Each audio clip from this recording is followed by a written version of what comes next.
जय हिंद।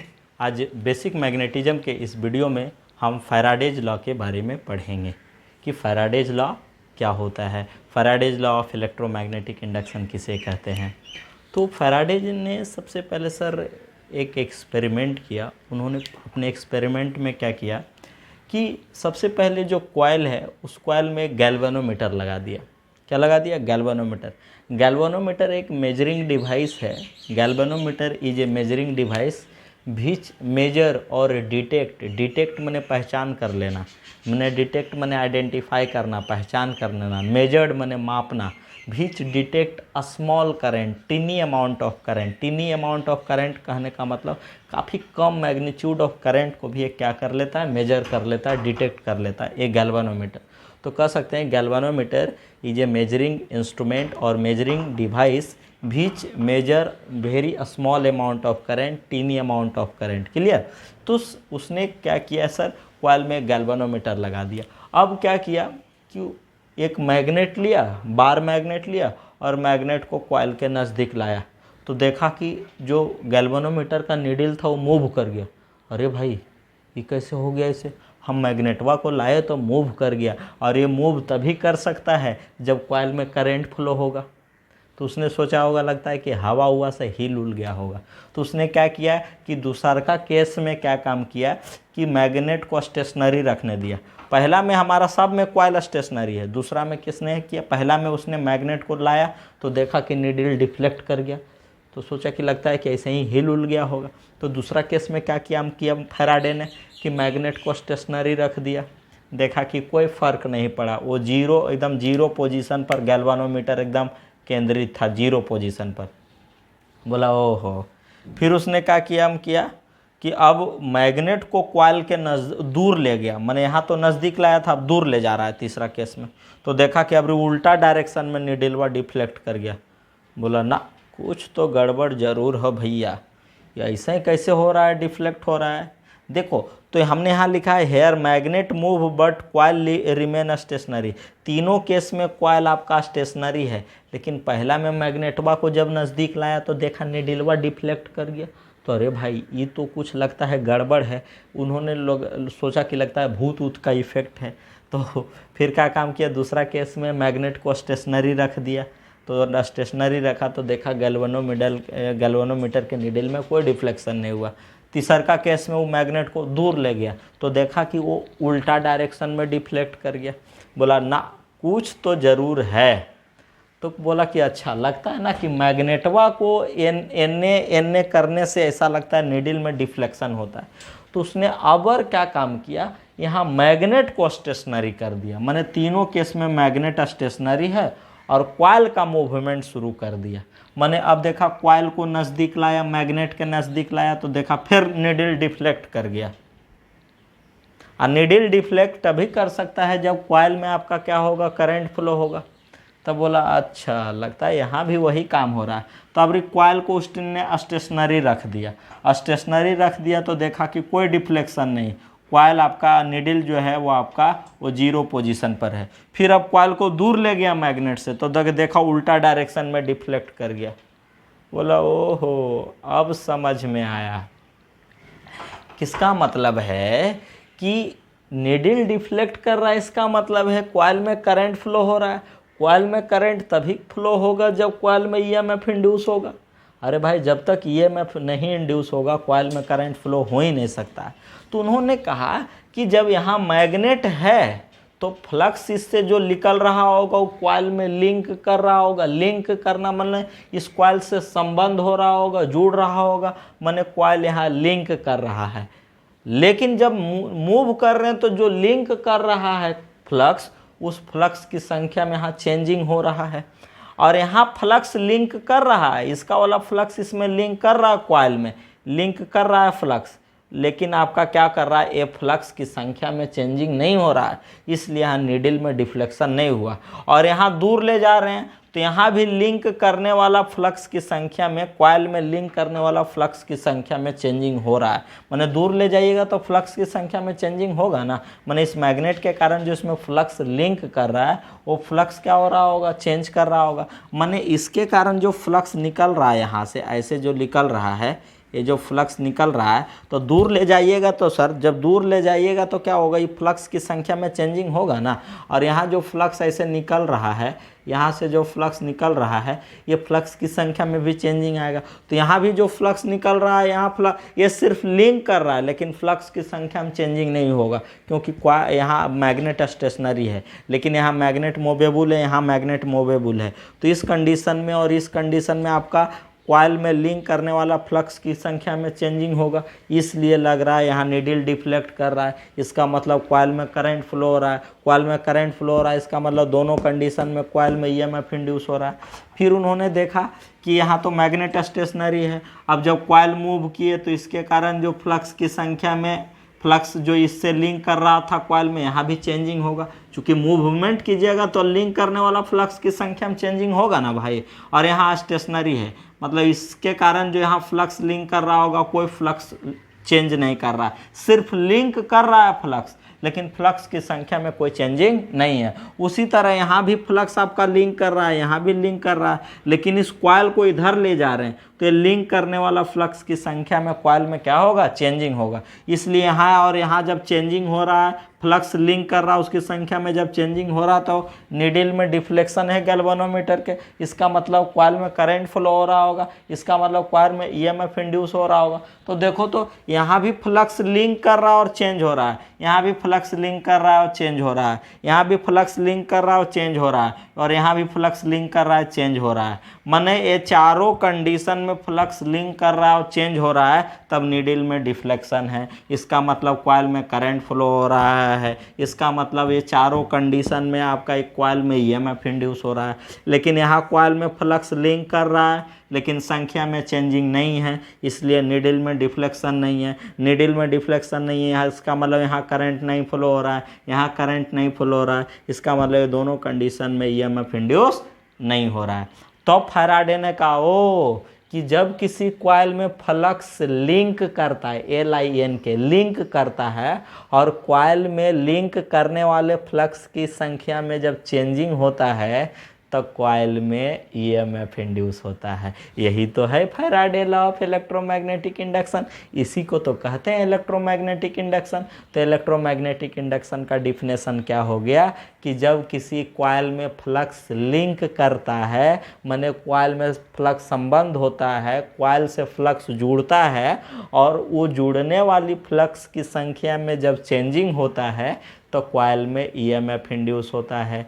इसी घटना को, इसी फेनोमेना को हम क्या बोलते हैं, इलेक्ट्रोमैग्नेटिक इंडक्शन बोलते हैं। क्या बोलते हैं, इलेक्ट्रोमैग्नेटिक इंडक्शन। क्लियर। माने जब किसी कॉइल में फ्लक्स लिंक करता है और फ्लक्स की संख्या में चेंजिंग होता है, तब कॉइल में क्या होता है सर, ईएमएफ इंड्यूस होता है। कॉइल में क्या होता है, ईएमएफ इंड्यूस होता है। क्लियर। इसी फिनोमेना को, इसी घटना को हम क्या बोलते हैं सर, इलेक्ट्रोमैग्नेटिक इंडक्शन बोलते हैं। क्लियर। तो आशा करता हूँ कि आपको इलेक्ट्रोमैग्नेटिक इंडक्शन समझ में आ गया होगा। बहुत अच्छा से हमने समझाने की कोशिश किया है। देखो ना, एक कंडीशन, एक कंडीशन, एक कंडीशन और एक कंडीशन में आपका क्या है सर, आपका कॉइल में लिंक करने वाली फ्लक्स की संख्या में चेंजिंग है, इसलिए गैल्वेनोमीटर के नीडल में डिफ्लेक्शन है। इसका मतलब कॉइल में चारों कंडीशन में करंट फ्लो हो रहा है। करंट फ्लो हो रहा है मतलब यहाँ यहाँ यहाँ ईएमएफ इंड्यूस हो रहा है, लेकिन यहाँ और यहाँ लिंक करने वाले फ्लक्स की संख्या में कोई चेंजिंग नहीं है, इसलिए यहाँ नीडल में डिफ्लेक्शन नहीं है। करंट नहीं फ्लो हो रहा है कॉइल में, मतलब कॉइल में ईएमएफ इंड्यूस नहीं हो रहा है। तो इसका मतलब है इंड्यूस्ड ईएमएफ, माने किसी कॉइल में इंड्यूस्ड होने का, ईएमएफ इंड्यूस्ड होने का कंडीशन क्या हो सकता है, सिर्फ कॉइल में फ्लक्स लिंक करने से काम नहीं होगा, कॉइल में लिंक करने वाले फ्लक्स की संख्या में चेंजिंग होना भी जरूरी है, तभी आपका क्या होगा, कॉइल में ईएमएफ इंड्यूस होगा, अदरवाइज ईएमएफ इंड्यूस नहीं होगा। इसका मतलब देखो, यहाँ मैग्नेट आपका मूव कर रहा है, कॉइल स्टेशनरी है, इसका मतलब है कि यहाँ मैग्नेटिक फील्ड मूवेबल है और आपका कॉइल और कंडक्टर स्टेशनरी है। यहाँ भी मैग्नेटिक फील्ड मूवेबल है, कॉइल और कंडक्टर स्टेशनरी है। और यहाँ आपका क्या है, यहाँ मैग्नेटिक फील्ड स्टेशनरी है लेकिन कॉइल मूव कर रहा है। यहाँ आपका मैग्नेटिक फील्ड स्टेशनरी है लेकिन कॉइल मूव कर रहा है। तो इसका मतलब इस कंडीशन में और इस कंडीशन में, इस कंडीशन में और इस कंडीशन में कॉइल और मैग्नेटिक फील्ड के बीच रिलेटिव मोशन है। तो जहाँ कॉइल और मैग्नेटिक फील्ड के बीच रिलेटिव मोशन रहेगा वहाँ ईएमएफ इंड्यूस होगा। और यहाँ देखो, यहाँ ना तो कॉइल मूव कर रहा है और ना ही यहाँ क्या हो रहा है, मैग्नेट मूव कर रहा है। तो दोनों कंडीशन में कोई रिलेटिव मोशन नहीं है कॉइल और मैग्नेट के बीच, कॉइल और मैग्नेट के बीच कोई रिलेटिव मोशन नहीं, इसलिए हम ईएमएफ इंड्यूस नहीं हो रहा। इसका मतलब इंड्यूस्ड ईएमएफ होने के लिए आपका क्या है सर, या मैग्नेट मूव करे या कॉइल मूव करे। मतलब मैग्नेट भी मूव कर सकता है, कॉइल भी मूव कर सकता है तो ईएमएफ इंड्यूस होगा, या दोनों के बीच रिलेटिव मोशन हो, दोनों साथ साथ भी मूव करेगा तो फ्लक्स की संख्या में चेंजिंग नहीं होगा, क्योंकि साथ साथ मूव करेगा, सेम स्पीड से मूव करेगा तो रिलेटिव मोशन क्या हो जाएगा, जीरो। उस कंडीशन में भी ईएमएफ इंड्यूस नहीं होगा। तो इंड्यूस्ड ईएमएफ होने के लिए कंडीशन आपका क्या है सर, मैग्नेटिक फील्ड और कॉइल और कंडक्टर के बीच रिलेटिव मोशन होना जरूरी है। और सिर्फ फ्लक्स लिंक करने से काम नहीं होगा, फ्लक्स की संख्या में चेंजिंग होना भी क्या है, जरूरी है। तभी किसी कंडक्टर और कॉइल में क्या होता है, ईएमएफ इंड्यूस होता है।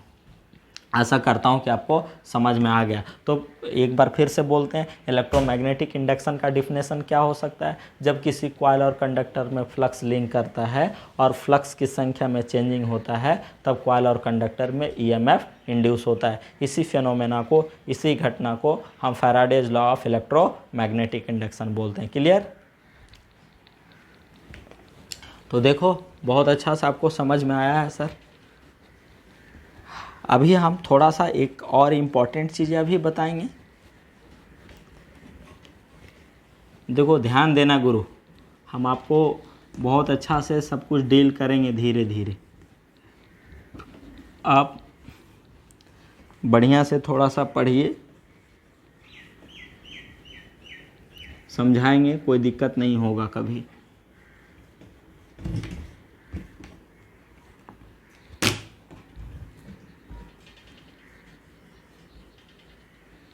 चलो देखो, अब हम पढ़ा रहे हैं आपको लिंकेज फ्लक्स। लिंकेज फ्लक्स, इसको साई से रिप्रेजेंट करते हैं। किससे? साई से। जैसे मान लो कि हमारा एक कोई कॉइल है सर, एन टर्न वाला कोई कॉइल है, कॉइल में करंट फ्लो हो रहा है, ठीक है। नहीं तो कॉइल में करंट क्या को फ्लो होगा। मान लो इसमें ऐसे फ्लक्स लिंक कर रहा है, ये फ्लक्स लिंक कर रहा है 5 फ्लक्स। मान लो एक कॉइल में आपका क्या हो रहा है सर, 5 फ्लक्स लिंक कर रहा है। तो लिंकेज फ्लक्स का डिफिनेशन कहता है, it is the product of number of turn in the coil, it is the product of number of turn in the coil and flux linkage in the coil. मैंने इस coil में कितना flux link कर रहा है, 5 flux. Number of turn कितना है, तो लिंकेज फ्लक्स कितना हो जाएगा, n5 हो जाएगा। समझ रहे हैं? हाँ सर, लिंकेज फ्लक्स आपका कितना हो जाएगा, जो लिंकेज फ्लक्स होगा साई, वो आपका क्या हो जाएगा, n5 हो जाएगा। समझ रहे हैं? हाँ, कहता है it is the product of number of turn and linkage flux in the coil. Coil में फ्लक्स कितना लिंक कर रहा है, 5, नंबर ऑफ टर्न कितना है, n, तो n5 को लिंकेज फ्लक्स बोलते हैं। क्या बोलते हैं? Linkage flux. ये आपका क्या हो गया सर, लिंकेज फ्लक्स हो गया। समझ रहे हैं? इसको हम लिंकेज फ्लक्स बोलते हैं। क्लियर? अब मान लो ना सर, मान लो कि अब हम थोड़ा सा बताते हैं rate of change of linkage flux, कि rate of change of linkage flux क्या है। हम Faraday's law of electromagnetic induction की ओर धीरे धीरे बढ़ रहे हैं। तो rate of change of linkage flux क्या है।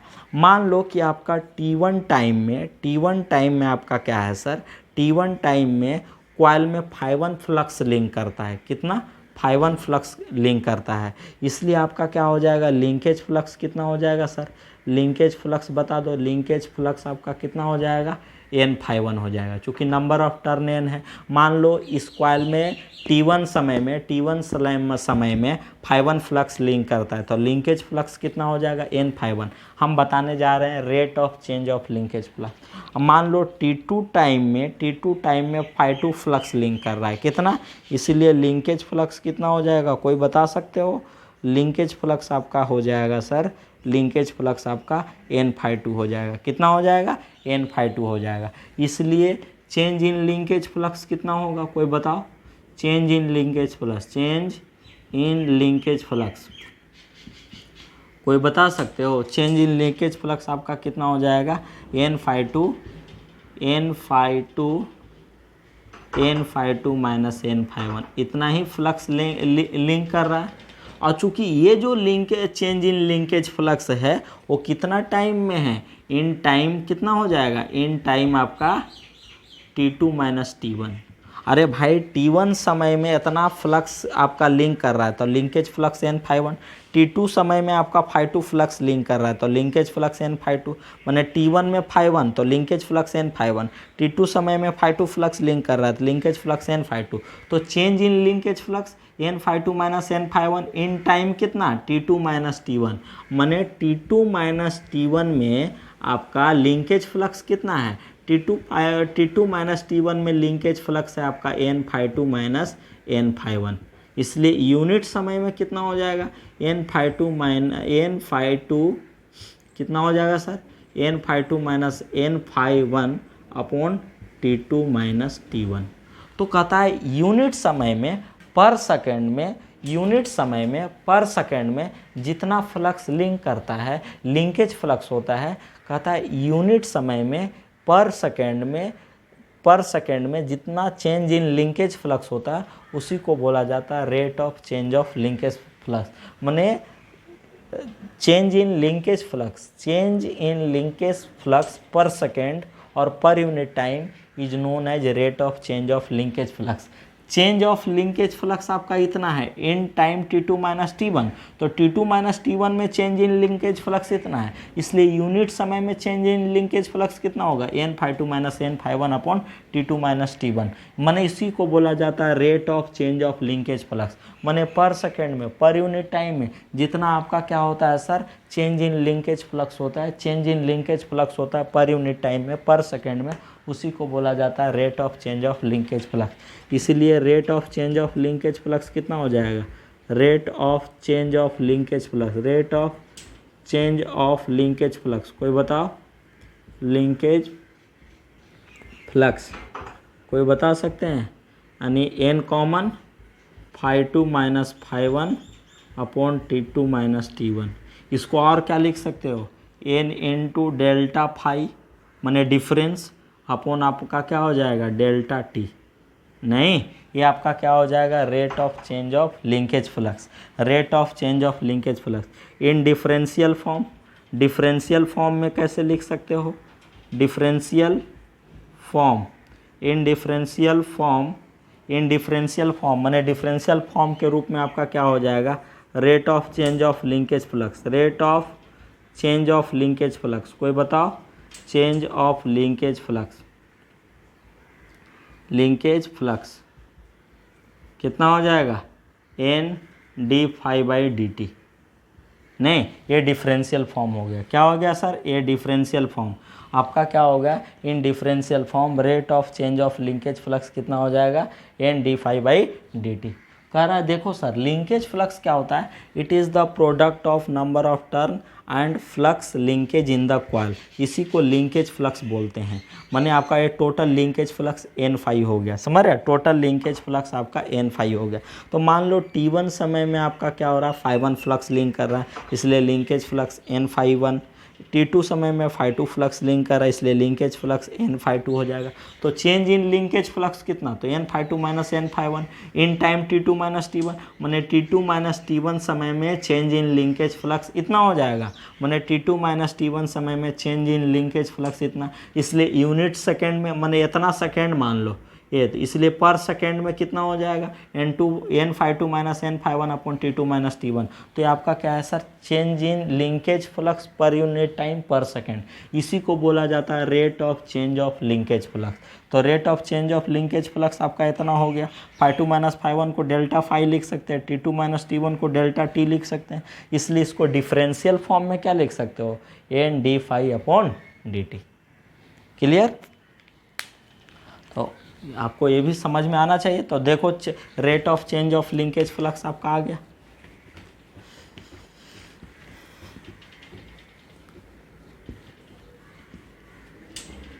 Rate of change of linkage flux आ गया। अब यहाँ से पढ़ेंगे Faraday's law of electro magnetic induction. Electromagnetic induction से रिलेटेड फैराडे ने दो नियम दिया। पहले नियम में उन्होंने बताया कि किसी कॉइल में या कंडक्टर में ईएमएफ कैसे प्रोड्यूस होता है, कैसे इंड्यूस होता है। उन्होंने पहले नियम में कहा कि जब किसी कॉइल में या कंडक्टर में फ्लक्स लिंक करता है, माने कॉइल या कंडक्टर से फ्लक्स जुड़ता है और उस जुड़ने वाली फ्लक्स की संख्या में चेंजिंग होता है, तब कॉइल और कंडक्टर में ईएमएफ इंड्यूस होता है, ईएमएफ प्रोड्यूस होता है। समझ रहे हैं? पहला इसका मतलब है फैराडे का पहला नियम क्या कहता है, whenever flux link with the coil, जब किसी कॉइल में फ्लक्स लिंक करता है, whenever flux link with the coil and changes, माने लिंक करने वाली फ्लक्स की संख्या में चेंजिंग होता है, तब कॉइल में ईएमएफ इंड्यूस होता है। इसी को सर हम बोलते हैं Faraday law of electromagnetic induction का फर्स्ट नियम। ये आपका पहला नियम हो गया। दूसरा नियम क्या कहता है सर? दूसरा नियम कहता है, वो दूसरा नियम कॉइल में इंड्यूस्ड होने वाला ईएमएफ का मैग्नीट्यूड के बारे में बतलाता है। उन्होंने कहा कि इसी कॉइल में जो ईएमएफ इंड्यूस होता है वह rate of change of flux linkage के डायरेक्टली प्रोपोर्शनल होता है। Rate of change of flux linkage के डायरेक्टली प्रोपोर्शनल होता है। Rate of change of flux linkage जितना है तो इसके डायरेक्टली प्रोपोर्शनल होना चाहिए। पहला नियम में उन्होंने बताया कि ईएमएफ कैसे इंड्यूस होता है। उन्होंने पहले नियम में कहा कि जब किसी कॉइल या कंडक्टर में फ्लक्स लिंक करता है और लिंक करने वाली फ्लक्स की संख्या में चेंजिंग होता है तो कॉइल में ईएमएफ इंड्यूस होता है। Whenever flux link with the coil and changes then an EMF induce in the coil. ये फर्स्ट नियम है। दूसरा नियम क्या कहता है, the magnitude of induced EMF in a coil is directly proportional to rate of change of linkage flux. Rate of change of linkage flux clear. तो इन्होंने दूसरे नियम में क्या कहा सर? दूसरे नियम में किसी कॉइल में जो आपका ईएमएफ इंड्यूस होता है सर, किसी कॉइल में मान लो फ्लक्स चेंज कर रहा है तो किसी कॉइल में जो ईएमएफ इंड्यूस होता है ही directly proportional to rate of change of linkage flux के डायरेक्टली प्रोपोर्शनल होता है, माने N d phi by d t के डायरेक्टली प्रोपोर्शनल होता है। इसलिए ई बराबर क्या हो जाएगा कि ई बराबर आपका क्या होता है सर? के बराबर क्या? N d phi by d t. समझ रहे हो? K in S I unit S I system में K is taken as unity, माने एस आई सिस्टम में के को इस प्रकार से डिफाइंड किया गया कि इसका वैल्यू 1 लिया जाता है। टेकन एज यूनिटी माने के का वैल्यू आपका यूनिटी लिया जाता है। डैट इज के बराबर हम क्या लेते हैं सर? अर्थात के बराबर हम 1 लेते हैं। इसलिए ई बराबर क्या हो जाएगा? N d phi by d T.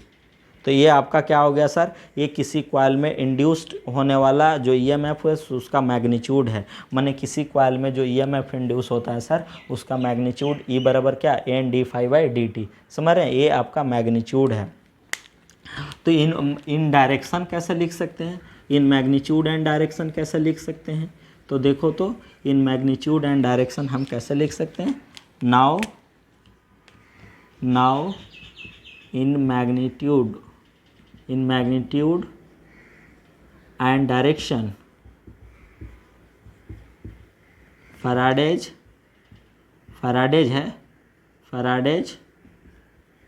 Second law can B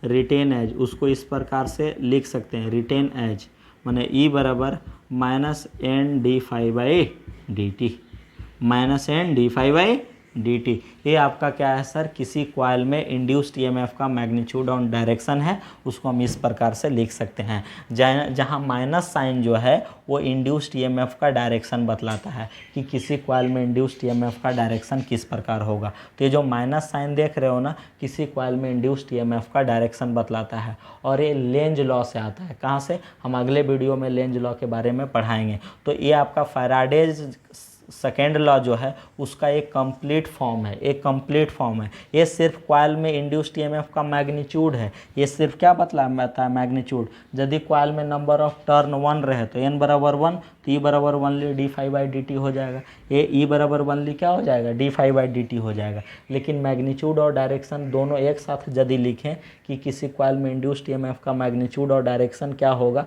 तो उसको यदि कंप्लीट फॉर्म में लिखें तो ई बराबर minus N d phi by d t होगा। जहाँ माइनस जो है इस इंड्यूस्ड ईएमएफ का डायरेक्शन बतलाता है कि कॉइल में इंड्यूस्ड ईएमएफ का डायरेक्शन कैसा होगा, माने इस इंड्यूस्ड ईएमएफ के कारण करंट किस डायरेक्शन में फ्लो होगा, करंट कैसे फ्लो होगा, वही माइनस साइन बतलाता है। माइनस प्लस सिर्फ क्या बतलाता है, डायरेक्शन, पोलैरिटी, ये तो सिर्फ पोलैरिटी बतलाता है, डायरेक्शन बतलाता है। उसी तरह यहाँ माइनस जो है इंड्यूस्ड ईएमएफ का ये डायरेक्शन बतलाता है, जो लेंज लॉ से आता है। कहाँ से आता है सर, लेंज लॉ से आता है। तो ये फैराडेज लॉ का एक कंप्लीट फॉर्म है। कौन फॉर्म, ये कंप्लीट फॉर्म नहीं है, ये सिर्फ इंड्यूस्ड ईएमएफ का मैग्नीट्यूड बतलाता है। फैराडेज का जो दूसरा नियम है इलेक्ट्रोमैग्नेटिक इंडक्शन का, उसका जो कंप्लीट फॉर्म है वो E बराबर -N-d∅dt है। This is the complete form of Faraday's second law. Clear.